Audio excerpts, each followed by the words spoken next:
Alan, the European Competition Commissioner, has unambiguously shot down Hutchison's hopes that Three would be allowed to buy O2, both, of course, in the UK mobile telephony market. What are we to make of this? Well, it's been talked about for a little while that there might be just too much competition in this market. There are 4 players.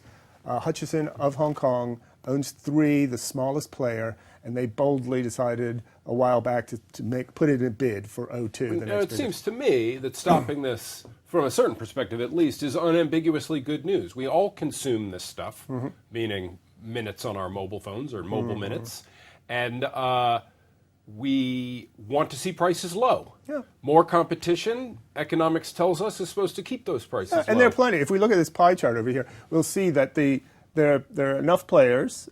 They like it that way. In particular, the regulators like regulators, it that way. The players themselves don't necessarily like it that way. And you can see where it says H3G, that's Hutchison, and they would have bought O2. What the Commission doesn't like is the fact that the smallest player that they see, because Virgin there, which is very small, is not an actual operator. They borrow network, okay?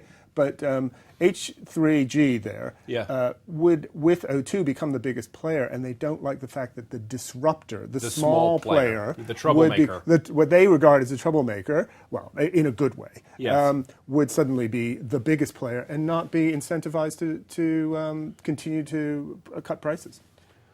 Has this kind of experiment been run in Europe before? In other words, have we seen 4-3 competition reduction anywhere else? We have. We've seen it in the biggest market we saw it in is in Germany. We've also seen it in Austria. And actually what's happened is that prices haven't really gone up, particularly in Germany. A bit in Austria, but not hugely. But particularly in Germany, it's interesting. There's still a considerable amount of what's known as MVNO, or this sort of virtual operator, borrowing other people's networks. Exactly, which is what Virgin is here. What Virgin, which is owned by Liberty Global, is here. So even when there's 3 primary players, the MVNOs, as they call them, keep the market competitive. They keep the market competitive. In fact, mobile service revenues there are not growing at all, and are unlikely to grow very much this year, even though the consolidation's been in place for over a year now. So it seems that we have a 4-player market now for the foreseeable future, plus MVNOs.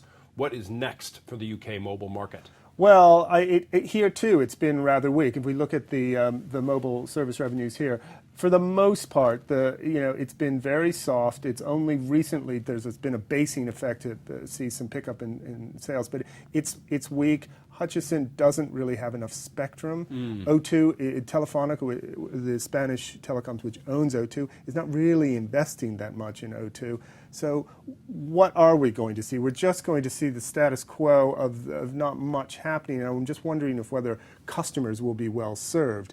The regulator does not like that argument.